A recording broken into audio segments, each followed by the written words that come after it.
Well, good afternoon, everyone. I'm joined today by Mr. Ian Wright. Ian is a consultant orthopaedic surgeon at Nobles Hospital.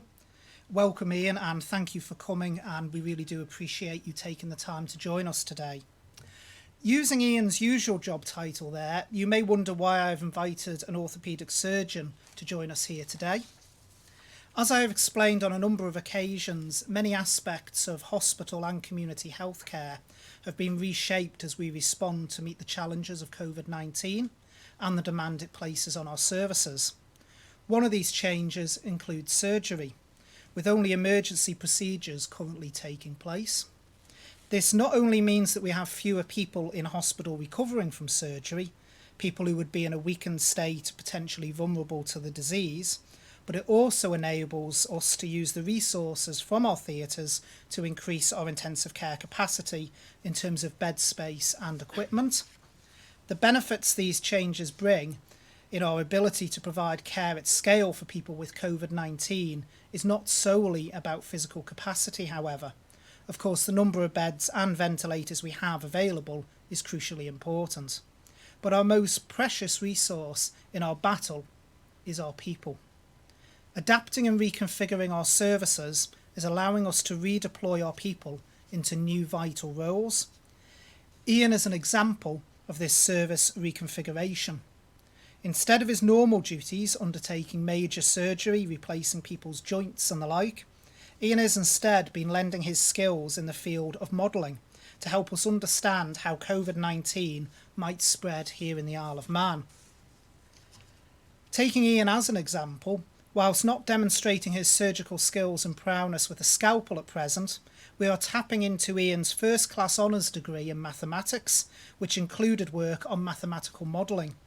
Ian also undertook a postgraduate diploma in actuarial science, which involves applying rigorous mathematics to model matters of uncertainty. So we are very lucky to have someone with his qualifications as part of our modelling team. This work has been absolutely critical in shaping the response to COVID-19 on our island. From helping the Council of Ministers to determine government strategy, to on-the-ground planning at Nobles Hospital on matters such as oxygen and personal protective equipment. Not a day goes by without talking about the curve. And so there is, of course, a great deal of interest in the modelling behind these graphs, given how important this sort of scenario planning has been in shaping the policy response in countries around the globe. That is why Ian has kindly agreed to come along today to explain more about our modelling. Before I continue, it is important for me to note that the adaptability people are showing is not unique to the field of health and social care.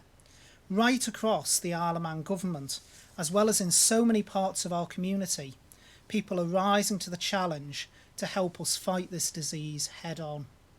Across the Isle of Man government, I can confirm that hundreds of public servants have been redeployed from their normal duties, staff from every government department. Public servants volunteering to change roles and go where they are needed, such as our learning and development trainers helping to staff our COVID 111 service. People normally based at the NSC transferring to support the housekeeping team at Nobles Hospital. DOI workers assisting with hospital security, and our bus drivers supporting the ambulance service. And this does not include staff who have been redeployed within their existing teams or departments. For example, I know the Treasury and the Department for Enterprise have rearranged staffing internally to meet the surge in demand for the various schemes we have created to help businesses and individuals through this extremely challenging time. I cannot thank you enough. This is a real team Isle of Man effort, and those efforts are bearing fruit. Before I invite Ian to share some insight on our modelling, I would like to update you on today's figures. The first thing I need to tragically inform you is there has been a further death in our community and also a further death in hospital, bringing the total community deaths to 13, hospital deaths to 5, and the overall deaths to 18. A further 2 members of our island community have lost their life to this horrendous disease and left family and friends mourning the loss of their loved ones. Every death tears at the heart of our community and affects us all. We must all redouble our efforts and continue to fight against this disease to ensure as few families as possible lose their loved ones in this horrendous way. The total number of tests undertaken stands at 2,751. The total number of concluded tests stands at 2,715, so the number of people awaiting results is 36. The total number of cases testing positive is 308. That means there has been one new case since yesterday's update, and the presumed recovered now stands at 230. Before I hand over to Ian, I want to address a point I notice has come up on social media about testing. Some have suggested the low results over the last few days mean that the Ireland Testing Centre isn't working correctly. That is not correct. As explained last week, the testing centre went through robust secondary testing and validation procedures before going live, with tests being run both in Manchester and the island to make sure that the results were the same. That validation proved completely successful. Also, currently, we still have test results coming back from Manchester in the batches we are reporting. Not all are purely on Ireland processed results, and they are also among the negatives seen over the last few days. And with that, it's my pleasure to hand over to Ian. Thank you, Ian.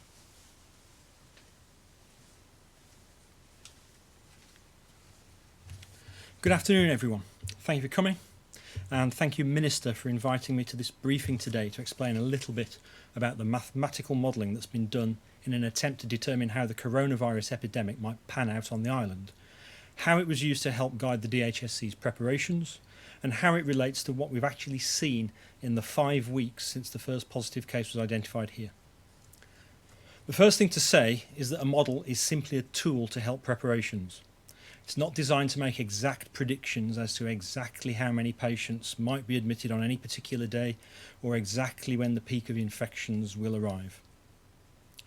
The basics of the model is that it is a mathematical function that gives a figure for how many new cases of COVID may appear on a given day.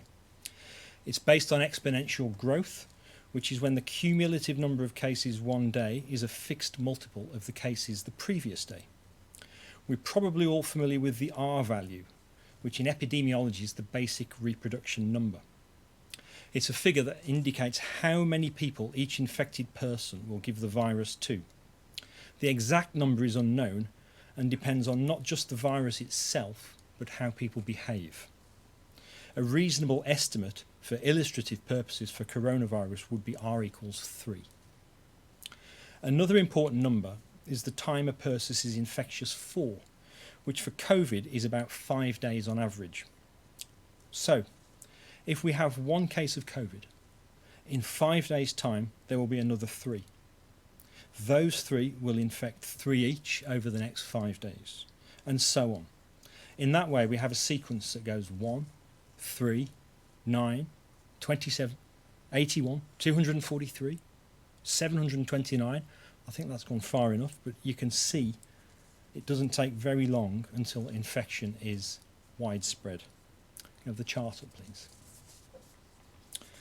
A similar function was entered into an Excel spreadsheet with a slight modification to take into account that cases can't keep growing forever as you eventually run out of people to infect. And this was used to generate the curves that we're all familiar with and we can see on the screen now. The curves are presented as a set of 3 with a different daily growth rate. The blue curve, with the highest and soonest peak, is a daily growth rate of 20%. In the first version of the model, we used 29% as this was the figure calculated from the early phases of the epidemics in Italy and Spain, and I thought this probably represented the worst case scenario. It was changed to 20% because this is the growth we actually saw on the island before the effects of the lockdown 4 weeks ago came into being. So the blue curve represents what may have happened here if the government hadn't brought in the restrictions in the latter half of March. The middle red curve represents a growth rate of 12%. you can see that the effect of reducing the growth rate, which is what happens when you reduce R by introducing all the stay-at-home measures, is to flatten the curve and push its peak to the right. In practice, this buys you time to prepare the health service by freeing up capacity, repurposing wards as intensive care units, training staff to run them, and reduces the level of peak demand so that your enhanced health service can cope, rather than ending up in a war zone situation, dreadful scenes of which we probably all saw from northern Italy a month or so ago. The figure of 12% was what was seen in Germany and what we thought would be achievable here, and so the red curve was used to guide planning at Nobles in terms of extra intensive care beds, dedicated COVID ward beds, PPE requirements, oxygen need. The orange curve represented what we thought was aspirational, or a best case scenario. It was generated with an 8% daily growth, which was a figure I calculated we might achieve if our lockdown measures were successful in halving the R value. Since the lockdown measures took effect on about the 3rd of April, looking at the log plot of the actual case numbers here, our growth rate in cases has actually been lower than this so-called best case scenario. It's averaged only 5.5%, and that includes the outbreak in Abbotswood, which has accounted for the majority of the cases over the last 10 days or so. Without these, we've only had a few cases each day and only one over the last 3 days, suggesting spread in the wider community has all but stopped. Health is probably the most obvious aspect of an epidemic to consider, but there are also major considerations with regard to society, psychological health, and of course the economy. The sooner we can get back to a more normal way of life, the better it will be for all these aspects. It's only sensible that plans to loosen the lockdown are gradual and monitored. Health is of course vital, and we must be confident that should any of the measures cause an increase in cases of COVID, that we'll be able to cope with them. We're currently well below the 12% growth used in the planning assumption, and calculations based on the small increase in R that may happen by letting the first sectors of the economy return to work indicate there should be a minimal effect on the current growth, which will remain below this figure. In fact, I'm fairly confident it will remain below the 8% best case scenario. But this will of course be monitored very closely, specifically looking at what happens in 8 to 10 days' time. The modelling has, in many respects, done its job. We now need to focus more on monitoring the real situation here, not just with positive cases, but also with calls to 111, ED attendances and bed occupancy. Testing, and I'd like to pay tribute to Rizwan Khan and his team for such a sterling effort in getting the island testing to the stage we have it today, remains vital if we're going to keep the virus under control on island while slowly getting back to some semblance of normal living.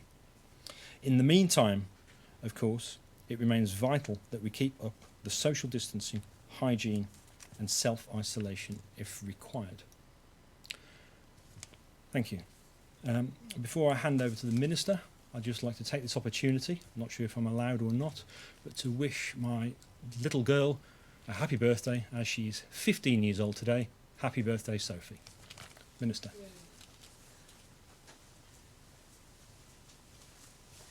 Thank you, Ian. You most certainly are allowed. And from me, happy birthday as well, Sophie. I hope you've had a good day considering the circumstances that we're in. But happy birthday, Sophie. So thank you very much, Ian. I hope that for those of you watching and listening, it has been able to give you some insight into our modelling and has helped you to understand it a bit better. It demonstrates the rigour that goes into our scenario planning here in the Isle of Man and shows how experiences in other jurisdictions are actually helping to shape our response. And I will now invite questions from the media. And first up, I've got Amanda from Jeff the Mongoose. Thank you very much, Minister, and thank you for all that information, Mr. Wright, and a happy birthday to your daughter. A question on the curves, the 3 curves that we've been seeing. Is it still possible in any sense that those projected curves are going to happen? If we have successfully squashed the curve, would a revised estimate with new observations make more sense to give us more of an idea of where we are?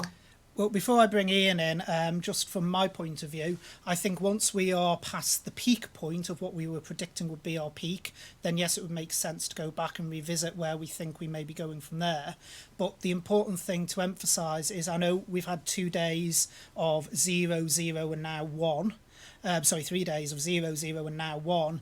But we need to look at long-term trend data. And I know I've always sound very, very cautious around this, but that's what's important. We mustn't put all our hopes on the fact we've had 3 very good days. As Ian referred to at the end, and I've referred to in previous press conferences, changes and things that happen can take 8 to 10 days to be able to actually see the results of that. So we need to get much more of a trend data before we can all start thinking about what needs to change. But I'll bring in Ian to add to that. Yeah, it's sort of, as I said, the models are really just that, models to help you prepare. I'm not sure there's much value in creating a new model now to see how it's likely to go over the next month or two. I think really what we have to do is just maintain the monitoring that we've got and adjust the measures in place in society according to what actually happens rather than trying to predict what happens. Does that make sense? Yeah, no, I understand. And for our second question, it's again for you, Mr. Wright, if that's okay. Yep. The curves that we've been shown display exponential growth before they peak, driven by the rate of transmission, as you explained. They are smooth, indicating that the rate of transmission remains the same over time. Is this accurate, as transmission rate will be changing amid the relaxation and tightening of lockdown measures? And could you confirm for us what our estimated rate of R currently is? To answer the last question, no. I can't confirm what the estimated R is. I view R as more of a means of communicating to indicate to people how many cases you're likely to generate if you get infected by whatever behaviour you've got. In terms of the curves being smooth, yes, they are. That's just for illustrative purposes. On the actual modelling we've done, you can put in different growth rates at each stage according to when measures are introduced, and you get all sorts of wacky shaped curves, which we have been looking at and studying, but for the purposes of displaying for the medium, for the website, we thought the smooth curves just keeps it simple. Would it be possible in any way to show the public a slightly more detailed version of that curve, just in the future, because people have more detail and more to sort of look into and read into themselves? Well, again, it's possible, and I don't mind doing that, but these curves are now sort of historical almost. We could show you what the curve, we could make the model fit exactly the data we've already seen, and you'd see a wacky shaped curve that would pretty much fit the points that we've got, but that's less useful than monitoring now, I think. Thank you very much.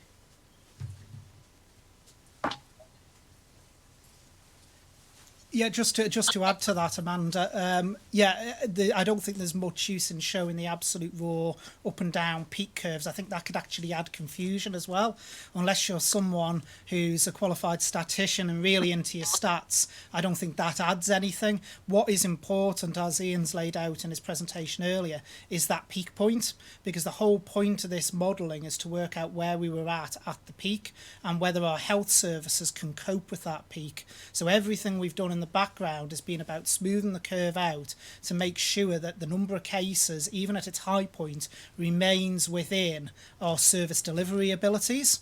And that's absolutely crucial. So that, I think, is the most important point. It's not about peaks and troughs of having 10, 11 cases any particular day. It's about ensuring that that top line remains within our capacity, and that was the whole point of the modelling in the first place, to show where we believed we might be. Next up, I've got Dolan from Manx Radio. Fast am I, Minister. Very sad to hear the news about 2 further deaths on the Isle of Man, one in the community, one at Nobles Hospital. We heard Mr. Wright there speak about Abbotswood Nursing Home as being the outlier. I believe all 12 deaths in the community thus far have been from that home. First of all, are you able to confirm a bit of an update on the condition of some of the people who have tested positive there? I think the last thing we heard, there were 47 positive tests there. And was the death today in the community also from Abbotswood? The information I have is that the death today was from the community was from Abbotswood. I am waiting for final confirmation of that, but I would say it is at the moment pretty likely that it was. That is certainly the information I had coming into this briefing, but it hadn't been formally confirmed. Abbotswood most definitely is a concern, as I've said all along. DHSC has stepped in to assist the home. In terms of the condition of individuals, it differs because obviously we've got to remember, as I mentioned at the briefing yesterday, that people within a nursing home tend to have other health conditions. So there is underlying conditions. There is people within the home who would have been classed as end-of-life patients through other conditions as well. So it is a mixed picture. We are providing what care, the appropriate care to individuals who have got the disease, and unfortunately that is as much information as I can give at this time. And secondly, it was interesting to hear Mr. Wright say he's fairly confident we're going to stay below the best case scenario from a statistical point of view. And we saw a bit of a easing of regulations today, with some sectors allowed to go back to work, including construction. Anecdotally, we've seen there's been much more traffic on the roads today. Some people even commenting that it's felt like a bit of a return to normal. Are you still satisfied that soft reopening of those sectors is being done in a safe way? And do you think people have interpreted the changes correctly, Minister? Yes, I do believe that it's been done in a safe way. There's been a lot of clinical and medical input into this, as I've described over the last few days, and the Chief Minister has also described. There's also guidance notes that sits behind this, particularly in relation to construction. One of the things that I need to emphasise as well is if you actually look at countries around the world, most haven't shut their construction industry. Germany, that is held up as an example, not just in our graph, but also is seen as a bit of a worldwide example as to how the tackling of the disease is going, never actually stopped their construction trade. So there is proven models around the world as to how construction can operate safely in the COVID-19 environment, so to speak, in the community. And those are the models that we are following. So there is appropriate health advice out there. As the Chief Minister has emphasised all week, there will be enforcement behind that as well. So anyone found breaching it, we will not hesitate to shut down. The other key thing to emphasise from a society point of view is we have not relaxed the rules on mass gatherings. Mass gatherings of 2 or more people. People should still be only with people who are in their household, so they shouldn't be meeting with wider family and friends. None of that has changed. I do think the Isle of Man public is very responsible. One of the things that has actually been shown by the lockdown period, the 3 weeks of lockdown we went through, was just how responsible people have been. As the Chief Constable said earlier in the week when he came to the press conference, the vast majority of people have acted responsibly. There will always be a minority of people who think the rules don't apply to them, and we will always have to deal with that. But that is under any circumstance, and I would like to again put on record my thanks to the Manx public for the way they have responded to the measures that we have taken, because it has impacted massively on their daily lives. So we're still far from normal. I need to make that absolutely abundantly clear, and it's going to be baby steps along the way. This is the first sort of toe in the water, so to speak, and as Ian laid out and the Chief Minister has laid out, if things don't work out as we expect them to, or we see any deteriorating trends, then we will have to consider next steps and actions taken. Thank you. Okay, next up I've got Leanne, 3FM. Good afternoon, Minister. Good afternoon, Leanne. With the on-island testing facility now up and running, I understand that the main priority is to check whether people have coronavirus, but does the new facility give the option to carry out immunity testing? And if so, is this something that the island would consider? Right, immunity testing, which I think I've addressed a couple of times before, but it's antibody testing. Now, at the moment, the antibody tests that have become available have not passed their regulatory approval standards because the accuracy rate of them has turned out to be, in some cases, 30% or less. I believe a lot of it was developed around the research that was done in China with people with COVID-19 and pneumonia and looking for particular antibodies that are produced, but it is certainly not appeared to be accurate at the moment. And one thing, certainly, I mean, the Chris Whitty, who is the Chief Medical Officer in England, he always uses the phrase, and it's a phrase I fully agree with, that the one thing worse than no test is a bad test.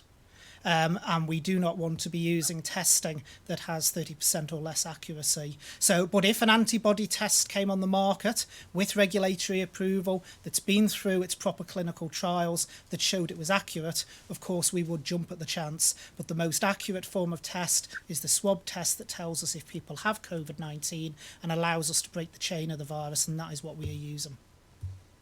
And secondly, Braddon Cemetery reopened today. Has any more thoughts been given as to whether other cemeteries across the island will follow suit? Yes, cemeteries have been considered as part of the relaxation proposals to allow people to go and see their loved ones. Social distancing obviously has to apply. You know, obviously a lot of cemeteries are run by the local authorities, and there may be some local authorities or churches that decide for whatever reason they don't wish to reopen at this time. That's perfectly acceptable, but we have been looking at that and around the fact that social distancing still needs to apply, and the separate regulations, of course, around gatherings for funerals. Okay, then next up I've got Paul from MTTV. Afternoon, Hello, Paul. Minister. Clearly what Ian Roberts seemed to allude to there was next 8 days are going to be very critical because obviously more people going back to work. Certainly it looks busy out on the roads, and at petrol stations it's been quite amazing for all accounts. Have you got a number in mind what is a good result? This will talk the very first weekend of May, aren't we here? I mean, you know, if it's good, what is good and what is bad in sense of getting more cases confirmed? Well, first of all, let me address what is bad. What is bad is if we see a continual rise of cases. Again, I need to get people away from this fixation of any one day's number. And that's why both myself, the Chief Minister, and Ian today have all referred to the 8 to 10 days, because any decision implemented today, the effect on the ground is about 8 to 10 days later where you see that trend. So what you need to see is the trend over several days. So a particular spike of, say, 10 cases in one day, but the next day you might have 0. And you might have 0 the day after. So that 10 would look worrying for that one day, but the overall trend data is what matters. So we need to look at that trend over the next 8 to 10 days to see where it is.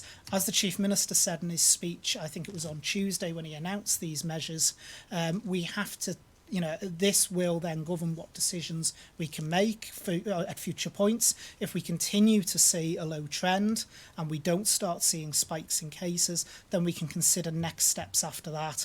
As I just said in an answer, I think, to Amanda, it's baby steps the whole way. We've got to take it stage by stage. So what will matter is the trend. So it's not putting a particular number on it. It's about the trend. If we start seeing an increase and a continued increase in cases, then obviously that trend is extremely worrying and action needs to be taken. And keeping this R number under 1, I presume, then. That's the magic bit, isn't it? Well, that's an ideal position, Paul. But it's I don't think in a realistic world let's wait and see. I'm always very cautious, but an ideal position is seeing a flattening out. Okay. Now, obviously, we've seen a flattening out the last few days of 0, 0, and 1. I mean, that's an exceptionally good line if you look at those 3 days. But like I say, you need to be really looking at trend data of 8 to 10 days to give you a true picture. Can you tell us how many NHS staff have contracted COVID-19 or are in quarantine? No, I don't have that figure, Paul. I don't believe we collect the data in that way. And just very quickly to add on, this new one that was found, this new case, was it part of a cluster or was it completely random? Again, I don't have that information. Okay. It will depend upon the contact tracing being done, because the contact tracing, obviously, for today will still need to go through. So as I've explained before, when it comes to community identified cases, there is a time lag between that sort of information appearing on the system. Okay, thanks. Okay, next up, I've got Chris at Energy. Good afternoon, Minister. How are the various sectors and jobs being classified when it comes to going back to work? Because there are people out there in a similar line of work to window cleaning, such as valeting, for instance, who are still being told to stay at home. And if they're a new business or they don't qualify for all the financial support on offer, they remain out of pocket, and there is a major concern for those people. Thanks, Chris. You did break it up a bit there, but I think I got the gist of the question. In relation to valeting and everything else, window cleaning has been particularly picked along with horticulture because it is possible for them to do it at social distancing levels. They don't have to come into contact with other people. They will mow the lawn, clean the windows, leave again without actually necessarily having to have contact with the householder. Valeting and other services around that is a very different matter. As I've said, we do continuously look at the different industries, but people have got to remember, and it is going to be frustrating for some people, that we need to take baby steps along the way. So unfortunately there will be some associated services that may well say, well, why are they coming back but we're not, because they don't quite meet within what we would term the social distancing rules. But there will be a next stage. When that next stage will be will depend upon our figures, as I've said in answer to Paul, but we are considering constantly our advice, and as the Chief Minister constantly uses the phrase, things change on a daily basis. And I suppose it does go on a case-by-case basis, but how much notice will be given in advance for other sectors in regards to when they go back to work?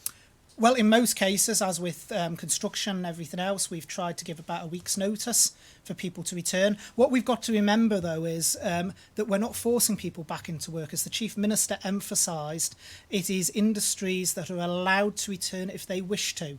So we're not saying to any private company, for instance, even a private company that does construction, you must go back to work. We are not saying that. That is a choice for the individual company to make. If they feel that it's not risk appropriate for them to do so, nobody has to go back to work. In that sense, that is a choice for that business to decide. We are only stating they can if they wish. They're no longer in the list of businesses that can't go to work, basically. Okay, thank you. And construction workers have obviously started going back today. Can we have an update on when work may recommence on some of the island's largest projects, such as Douglas Promenade? That rests with DOI, so I don't know what DOI's thinking around that is, the Department of Infrastructure. That will be something that would need to be addressed by DOI as to when they are considering it. I believe they are scheduled to do a press conference at some point in the near future, and they may be able to answer that question. I do know they're taking a look at all the projects they've got, but again, it will come down to what control is around, what regulations and guidelines would need to be applied, including social distancing, including how they would be able to operate as a site. So the same things that are applying to the rest of the construction industry, DOI as a project manager would have to take into account that. So I would imagine, and I know for a fact they are going through looking at their various projects, but I would imagine they would have to assess that before they decide what, if anything, they can progress forward with. So it's not going to be an instant return. They will need to take time to actually assess the impact on those different projects. Okay, thank you. Okay, next up I've got Sam at Isle of Man Newspapers. Good afternoon, Mr. Ashford. As we've been going on here, I've been getting a message through about is if you could clarify whether the sad death in hospital was also related to the care home or whether that is a separate case. At the moment, I don't have that information. Literally, I received these figures about 10 minutes before I came into the press briefing here. I've always made quite clear that, I want to give you the most up-to-date information that I have, but I don't actually have the information as to whether the person in the hospital was Abbotswood or not at this stage. But it's something I can probably answer when I next do a press conference. Thank you. And this week I can't remember if it was Tim Wilkie, I think it was Tim, There was a bit of a debate on masks, which a few of our readers have picked up on and sent us in questions about, where it was pointed towards. The Chief Minister sort of alluded to the idea that there could be a change in policy. People have obviously seen videos on social media since then about this and seen what's happened in Germany, and they're just wondering if we are staying as we are, or whether there will be a shift in advice, if maybe not policy. Right, all advice that we give is constantly under review. As I've emphasised many times, things change on a daily basis. In relation to masks, the only change of advice I would imagine at this stage would be likely to say that for those, there is certainly no evidence emerging around the world that masks benefit the wearer in public. Even Germany and other countries that have gone down this route have actually put into their advice that it doesn't protect the wearer. There is some slight scientific evidence around the world that if someone is asymptomatic, it may protect them from spreading it on. But equally, there's other studies. So, for instance, there's been a very recent study by Dr. Baruso in the US, who is an international expert on respiratory protection, who actually, from his analysis, said that even in relation to people wearing the mask, it may not protect, because, in his words, sweeping mask recommendations will not reduce COVID-19 transmission, as evidenced by the widespread practice of wearing such masks in, and I apologise if I mispronounce this, Hubei province, China, before and during its mass COVID-19 experience earlier this year. There's various other studies out there as well that have actually said that because of the type of masks people wear in public, the cloth masks, they're not airtight. So particles will continue. There was one study I know of that actually said those masks still allow 98% of airflow around. So it is a very mixed picture. And you mentioned Germany. One of the things I need to emphasise about Germany is they have not gone, despite the way some of the international media has portrayed it, for a complete mandatory mask wearing, as has been suggested. They've gone for mandatory mask wearing on their tube. But then after that, the advice differs by state within Germany, because Germany is a federal system. Some have mandated it for wearing it in supermarkets. Other states within Germany completely disagree with that advice, and their public health has turned around and said, no, we won't be doing that. And in fact, there was one state, which I did have in front of me, but I've managed to lose, that actually wasn't even wanting to mandate it on the tube, because they said it wouldn't have any effect, but decided to fall in line because all the other states had. So they said it would cause too many difficulties if people were passing through different jurisdictions. So there is an absolute mix of messages out there. We've got some countries that were held up as examples of mask wearing, how it slowed the transmission of the virus. Two of those are Japan and the Czech Republic, who have now started to see exponential growth in their cases. The Czech Republic, for instance, brought in mask wearing on the 18th of March, where it became mandatory to wear it in public, and since then their growth rates continued. So they brought it in on the 18th of March. The week after they implemented that, their cases rose from 522 to 1,654. The following week they went up to 3,598. The week after to 5,312. And as of today, I believe they now stand a week later at 7,188. So despite the mask wearing, they are still seeing exponential growth. And Japan is starting to see that in some of its figures as well, along with Singapore. So I think, when it comes to mask wearing, we do continuously look at our data. Public health and our clinical leadership body will advise, but I would expect that any change would be more suggestive than actually mandating mask wearing. Okay, Amanda? Yeah. Okay, Amanda, you've got another one? Yes, another question on the data, if that's okay, Minister. Yeah. It was mentioned earlier about the information from the 111 calls and tracking hospital bed use. Will your analysis from this be made public as it is guiding government response? Sorry, repeat the question again, Amanda. I just missed that slightly. No, You mentioned earlier about the information you're using from 111 calls and tracking hospital bed use. Will that analysis be made public to guide, as it's guiding the government response? Well, as I think I've said before, we are looking at a suite of information that we can put on the website and statistical data, and including 111 calls, etc., hospital admissions. That's all feeding into part of that. So we'll look at that in the data round as to what we'll be able to put out to the wider public. But we are very keen to get more data analysis out there. Is there any expectation of when that might be put on the website? It's being worked on. Our technology service is under a lot of stress and strain as it is. I don't want to start putting them under more stress and strain by them having a politician stood at a podium putting a deadline on them before, that's not going to be realistic. Paul? We've all been following Captain Tom Moore and his amazing, I'm just looking at the latest number, £28.5 million going to the UK NHS, or NHS England probably. What's the best way for people in the Isle of Man to contribute to Manx NHS? Have you got one particular fund that people should be channeling their money towards if they want to show their happiness, their respect and dedication to our own NHS? One of the things that we are very lucky with here on the island is our charitable and third sector. We have numerous charities that raise funds both for Ramsey Cottage Hospital, Nobles Hospital. So what I would suggest to people is they make donations via those charities, that they take a look and see. So we've got the Friends of Nobles Hospital, we've got the Henry Bloom Noble Trust, we've got the Friends of Ramsey Cottage Hospital. There is an absolute plethora of charities that raise money, and if people have a specific course within the NHS that they wish to donate to, we've already had many offers of help, and I think I've said at these press conferences before, I've been absolutely overwhelmed by the amount of offers that have actually come in. It's been absolutely stunning. And basically I would say look at what charities are available. If you want to make it more of a donation direct, or you want to fund something direct, then get in touch and we'll see what we can do to facilitate that. But we have been exceptionally lucky, and in the UK, 28 million. I mean, that is an absolutely phenomenal amount. And it's still going up. And it's still going up.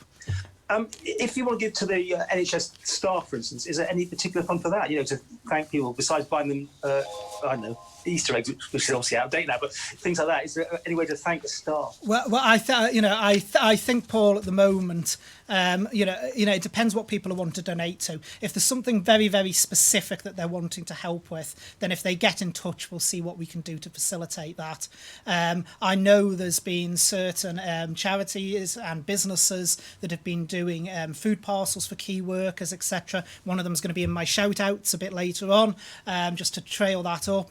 But if people have got a very specific thing that they want to actually try and put money towards, then let us know and we'll see what we can do to facilitate it, because there's multiple different avenues that people might decide they want to give to. Okay, Dolan? Hi, Minister. Today, for many people in the Isle of Man, was payday, and people's pay slips this month will look quite a bit different, perhaps, for some people than they might have done in previous months. We've had inquiries in the past couple of days still about people who haven't received Manx earnings replacement allowance, people who are still having problems, individuals and businesses, with falling through the net of government support, whether that be the different schemes available. The Isle of Man had some problems with relative poverty before this outbreak. Does government still have concerns that we're going to be left with maybe a more unequal society after this? I mean, obviously there is concerns about the economic effect that this will have. Both the Treasury Minister and the Minister for Enterprise have done these press conferences where they've been very upfront about that and said it is a concern. I know Treasury and DFE have both been working exceptionally hard, both on the benefits side and also on the scheme side, to get things processed. I know some people have become very frustrated with the wait and the backlog, but they've been processing an exceptional amount of cases. I think I heard a figure this morning in relation to Treasury where they've dealt with 300 odd claims just in the last couple of days, which is a phenomenal figure to be processing through. I know that DFE is working hard over this weekend to try and make sure that the entire backlog is cleared of their cases. maybe it will be leading to the early next week, but all the staff in DFE and Treasury are pulling together, as I said in my opening remarks, about people being redeployed to get through those cases. So I know it is frustrating for people, and I know it's very worrying times for a lot of them, but I do know that Treasury and DFE are doing everything they can to process the schemes as quickly as they can, but they have seen obviously a large amount come in at one time, which has caused a backlog. Thank you. Okay, well, thank you very much to the media. Now turning to the shout-outs for Howard's Heroes. Right on topic, going back to what I spoke about earlier in terms of redeployment, we've had a nomination for Emma Callow at the National Sports Centre. Emma has been instrumental in our efforts to arrange a number of the redeployments of public servants. So thank you very much, Emma. Your efforts really are very much appreciated. My second shout-out is for Alex Irving. Alex is a third-year medical student who is currently back home on the island from university. Alex offered his time to Nobles Hospital and is currently working as a volunteer on Ward 2. Alex has recently celebrated his 21st birthday, which he actually spent the day working on Ward 2. So thank you, Alex. Thank you for your commitment and many happy returns. Thirdly, a request for a shout out for Ballasalla Medical Centre and Costain Pharmacy in Ballasalla. Like all of our medical centres and pharmacies, these two important community facilities are under a lot of pressure at the moment, but still maintain their friendly and professional service. Also, the final one for today, Santander has donated 200 food care boxes for delivery to our community key workers. I know these have been very much appreciated, and I have seen some of the brilliant responses from workers who have received them. So thank you, Santander. So please do keep your nominations coming using the hashtag Howard's Heroes on Twitter. It's wonderful to be able to share and recognise just some of the remarkable things people across our community are doing in difficult times. Before concluding this briefing, I am conscious that today we have taken the next step in how we, as an island community, are responding to coronavirus. A step, yes, but as I've said, a baby one. I cannot emphasise enough how vital it is that you continue with the measures you have taken over the past few weeks. Your actions really do make all the difference. How each of us behaves is the true frontline battle against this horrible disease. Keep your distance. Stay at least 2 meters away from other people outside of your household wherever possible. If you can work at home, please do so. Do not mix with people outside of your household. If you are returning to work in construction or as a tradesperson, do so only where you can maintain a safe distance from your colleagues and customers. It is critical that close contact is avoided, and where that is not possible, please ensure that you apply the guidelines that have been put on the government website. Exercise and travel responsibly. Maintaining your distance is vital, but so is common sense. Now is probably not the time to try to take up rollerblading for the first time. We must avoid any unnecessary demand on our health and care services. And last, but certainly not least, wherever possible, stay at home. It is the safest place. Your own front door is the greatest defence against COVID-19. Thank you very much.